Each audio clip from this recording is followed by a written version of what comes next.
এই মুহূর্তে পশ্চিমবঙ্গ পৌর স্বাস্থ্য কর্মীদের তরফ থেকে এই মুহূর্তে কিন্তু বিক্ষোভ দেখানো হচ্ছে এবং স্বাস্থ্যকর্মীরা শিলিগুড়ি মিউনিসিপ্যাল কর্পোরেশনের ঠিক বাইরে 14 দফা দাবি নিয়ে এই মুহূর্তে কিন্তু বিক্ষোভ তারা দেখাচ্ছেন এবং ঠিক ইতিমধ্যে শিলিগুড়ি মিউনিসিপ্যাল কর্পোরেশনের সাথে যুক্ত হচ্ছে এবং ঠিক ইতিমধ্যে সেই ছবিটা কিন্তু আপনারা দেখতে পাচ্ছেন। একের পর একাধিক দাবি নিয়ে তারা কিন্তু আজ আন্দোলনে নেমেছে এবং ঠিক ইতিমধ্যে শিলিগুড়ি মিউনিসিপ্যাল কর্পোরেশনের ঠিক বাইরে বিক্ষোভ দেখাচ্ছেন পশ্চিমবঙ্গ স্বাস্থ্যকর্মী এবং ঠিক ইতিমধ্যে সেই ছবিটা কিন্তু আপনারা দেখতে পাচ্ছেন। লাইভ আপনাদের সাথে তুলে ধরছি। জানিয়ে রাখি আরেকবার 14 দফা দাবি নিয়ে তারা এই মুহূর্তে কিন্তু বিক্ষোভ দেখাচ্ছেন এবং ঠিক ইতিমধ্যে সেই বিক্ষোভ আপনাদের সামনে তুলে ধরছি। আরেকবার জানিয়ে রাখি তাদের বিভিন্ন দাবি তারা কিন্তু রাখছেন এবং সেই বিভিন্ন দাবি নিয়ে আজ তারা জড়ো হয়েছেন শিলিগুড়ি যে দিনাজপুর থেকে শুরু করে এই যে শিলিগুড়ি মিউনিসিপ্যাল কর্পোরেশন রয়েছে সেখানে কিন্তু তারা আসেন এবং ঠিক ইতিমধ্যে তাদের 14 দফা দাবি নিয়ে তারা কিন্তু আজ পৌর নিগমে আসেন এবং ঠিক ইতিমধ্যে সেই আপডেট কিন্তু আপনাদের সামনে তুলে ধরছে সরাসরি এসকে লাইভে লাইভ আপনারা দেখতে পাচ্ছেন।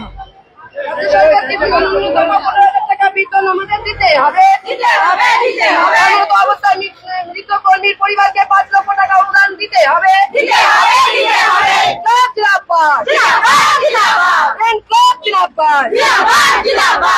শারীরিক অসুস্থতার কারণে কাজ না করতে পারলে 60 বছরের স্বেচ্ছাসেবক সুযোগ দিতে হবে। ভাতা 5 লক্ষ টাকা দিতে হবে। রাজ্য সরকারকে আমাদের সমস্ত দাবি মানতে হবে।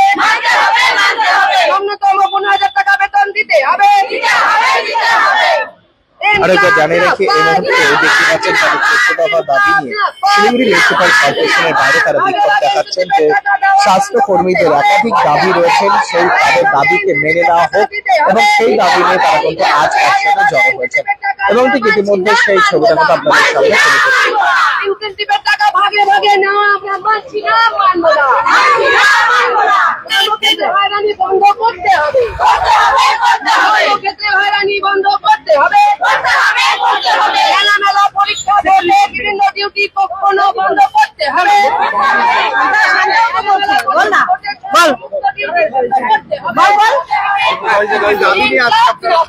আমরা দাবি নিয়ে এসেছি আমরা আমাদের ফিক্স বেতন 15,000 টাকা দিতে হবে। আমরা এই কম টাকায় কাজ করতে পারছি না এবং আমাদের বাড়ি বাড়ি গিয়ে এই যে সুগার প্রেশার মাপা খুব কষ্ট করতে, এগুলো আমরা করবো না। এবং যারা 60 বছর হয়ে যাচ্ছে তাদের এখন আমরা 65 60 বছরই যাদের বসে গেলে তাদের জন্য এককালে 5 লাখ টাকা দিয়ে দেওয়া হয়। আর হচ্ছে ESI PF সহ সকল সামাজিক সুরক্ষা নিশ্চিত করতে হবে। আমাদের এগুলো নেই। জনসংখ্যার চাপ কমিয়ে, আমাদের প্রচন্ড জনসংখ্যার চাপ, আমাদের কমিয়ে 1000 থেকে 1200 টাকা আমরা কাজ করাতে বলছি। 1200 জনসংখ্যা।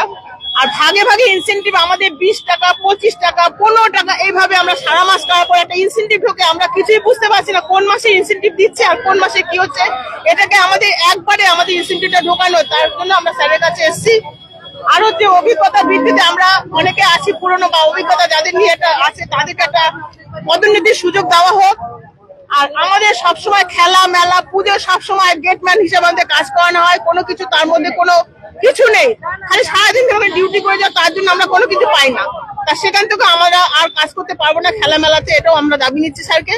আর হচ্ছে আপনার নার্সিং হোমে প্রসব বলে আগে আমাদের যেহেতু হসপিটাল এখন প্রায় পরিবার নার্সিং হোমে চলে যাচ্ছে, কিন্তু নার্সিং হোমে যাওয়ার পরে আমরা সেই তরুণে আমরা টাকাটা পাচ্ছি না, কিন্তু আমাদের নার্সিং হোমের টাকাটা আমাদেরকে দিতে হবে। আমরা পেশেন্ট নিয়ে যাবো কিন্তু আমাদের নার্সিং হোমের টাকাটা লাগবে। আর হচ্ছে আড়াই একটা ফরম্যাট দিচ্ছে সেটা ইংলিশে, কিন্তু আমরা যখন ঢুকি তখন আমাদের 8 পাস দিয়ে ঢোকানো হয়েছে, কিন্তু ইংলিশ থেকে আমরা বলেছি বাংলা করে দেওয়া হোক তবে আমরা আড়াইয়ের কাজ করবো, নাহলে আমরা করবো না কাজ। আর টাকা যতক্ষণ আমাদের ফিক্স স্যালারি 15,000 টাকা না দেবে ততক্ষণ আমরা আড়াইয়ের কাজ দেবো না দিচ্ছি। যেটা আছে আমাদের এখানে এখন 5,200 টাকা আমরা একটা ফিক্সড স্যালারি পাই, কিন্তু আমাদের দেখা যাচ্ছে স্বাস্থ্য বিভাগে যারা বসে কাজ করছে তাদের কিন্তু অনেক টাকা স্যালারি, কিন্তু তাদের কিন্তু সেরকম চাপ নিচ্ছে না। অনেক মায়েদের, আমরা গর্ভবতী মায়েদের যখন হসপিটালে নিয়ে যাচ্ছি প্রসব করানোর জন্য, তার সেখানে কি হচ্ছে ডাক্তাররা ছুটি দিয়ে দিচ্ছে বলে এখনো সময় আছে, হবে না। সেই পেশেন্ট বাড়িতে আসার পরে তার ক্রিটিক্যাল অবস্থা দেখার পরে তখন বাধ্য হচ্ছে তারা নার্সিং হোমে যেতে, কারণ গরিব মানুষ তারা কিন্তু নার্সিং হোমে নিশ্চয়ই যেতে চায় না, তারা সরকারি হসপিটালেই প্রসব করাতে চায়। কিন্তু যখন নার্সিং হোমে বাধ্যতামূলক যেতে হচ্ছে আমরা কিন্তু সেই মাকে সারা বছর পরিষেবা দিচ্ছি, কিন্তু তাদের ইনসেনটিভটা আমরা পাচ্ছি না। এই জায়গাটা আমাদেরকে সরকার, আমরা এমআইসি কে বলবো যাতে এটা এমনি যোগ্যতা হিসাব বিবেচনা করে যাতে আমাদের ইনসেনটিভটা চালু করে। আর কিছু আমাদের ডিমান্ড আছে যেগুলো আমাদের সরকারি প্রসেসে আমাদের যা নিয়ে কাজ করার কথা, মা আর শিশু, কিন্তু আমাদের এরকম কোনো ট্রেনিং নেওয়া হয়নি যে সুগার টেস্ট করব, বিপি মাপবো এইগুলো। তারপর টিবি, আমরা যে টিবির পেশেন্টের যে স্পুটাম, যেটা আমাদের দেখেন সবারই তো একটা নিজের জীবন সংশয় থাকে, সেটা আমাদেরকে বিনা সুরক্ষাতে আমাদের বাড়ি বাড়ি গিয়ে টিবির কপ নিয়ে আসতে, স্পুটাম নিয়ে আসতে হচ্ছে। তো আমাদের সুরক্ষাটার কথা কেন সরকার চিন্তা করছেন? আমরা কেন আনবো? যদি আমরা পেশেন্টদেরকে সন্দেহজনক হয় আমরা ইউপিএসসি তে পাঠাবো, সেখানে যারা দায়িত্বে আছে আমাদের ল্যাবে তারা দায়িত্ব সহকারে সেই স্পুটাম টেস্ট করবে।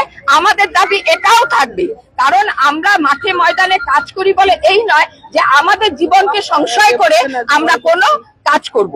আর আরআই এর ব্যাপারটা, যেটা ইমিউনাইজেশনের ব্যাপারটা আসে, বাচ্চাদের জন্মের পর থেকে প্রত্যেকটা ইমিউনাইজেশন আমরা কপি টু কপি ইউপিএসসি তে নিয়ে যাচ্ছি, সেখানে ইমিউনাইজেশন হচ্ছে। আবার ডিউ লিস্ট থাকছে, সেখানে আমরা ডিউ লিস্টে লিখেও আসছি। তারপরেও আমাদেরকে কেন আড়াই করানো হবে বিনা পারিশ্রমিকে? মনে করেন 1200-1400টা পরিবারে গিয়ে ঘুরে ঘুরে কোথায় 2 বছর পর্যন্ত বাচ্চা আছে, কোথায় গর্ভবতী মা আছে, তাদের সমস্ত তথ্য লিখে আমাদেরকে আড়াইয়ের মাধ্যমে জমা দিতে হয়। এটা প্রতি বছরে 2 বার করে করানো হয়, কিন্তু এর কোনো পারিশ্রমিক আমাদের দেওয়া হয় না।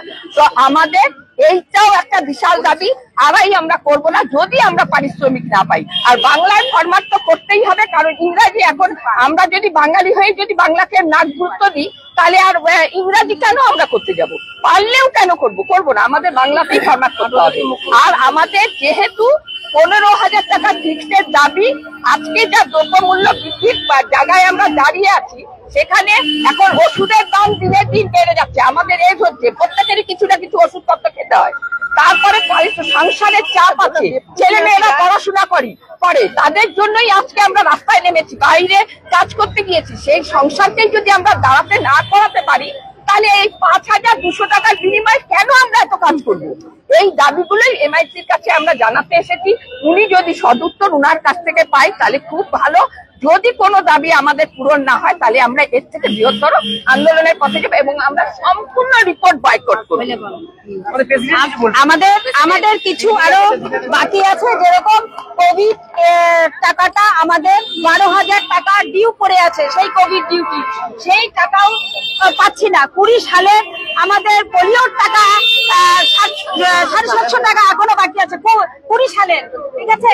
তো এই সমস্ত জিনিস বাড়ি বাড়ি থেকে আমরা টিবি পেশেন্টটা নিয়ে আসবে কম, সেটা ওনারা মানবেন না, কিন্তু এটা তো হতে পারে না। হ্যাঁ, এই কোভিড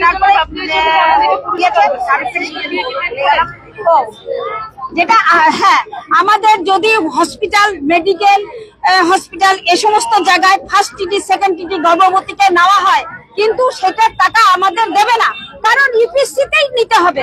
এখন তারা যদি হসপিটাল বা মেডিকেলে নেয় সেটা আমরা হিসাবে পাই, কিন্তু সেই জিনিসটাও আমাদের দেয় না, কিন্তু এটা আমরা মানবো না, এটাও আমাদের দিতে হবে।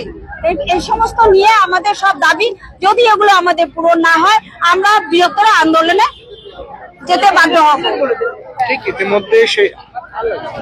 ইতিমধ্যে সেই ছবিটা আপনাদের সামনে হচ্ছে সরাসরি এসকেলেভে লাইভ আপনারা দেখতে পাচ্ছেন। এবং ঠিক ইতিমধ্যে শিলিগুড়ি মিউনিসিপাল কর্পোরেশনের সামনে এই মুহূর্তে বিক্ষোভে সামিল হয়েছেন স্বাস্থ্যকর্মীরা।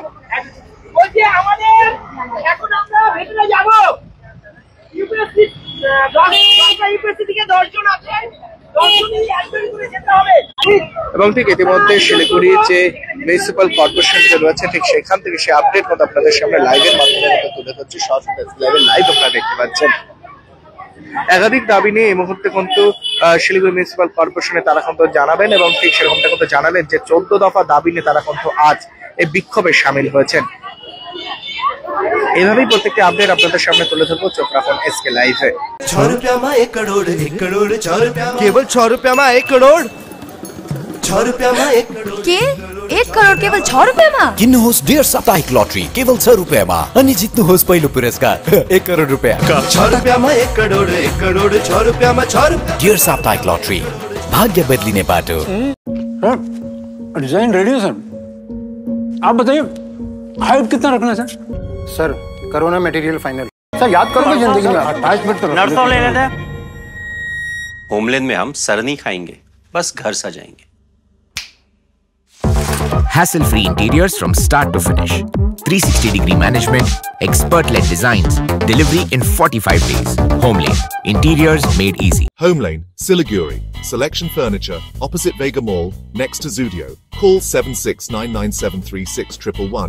शादी या फंक्शन में हो या दे संजोना, डॉक्यूमेंट्री हो या विज्ञापन बनवाना, प्रोडक्ट की ब्रांडिंग को नए रंग लगाना, कैंडिड शॉट से बल्कि कराना, हर तस्वीर में जादू लाना, हर फ्रेम में हो कला का खजाना, खूबसूरती और क्रिएटिविटी जब साथ निभाना। सारांश में फोटोग्राफी या सिनेमाटोग्राफी हो करवाना, तो सम्मानित डिजिविजन में ही आना। सम्मानित डिजिविजन हर याद को बनाए खास। कॉन्टैक्ट 9434023813।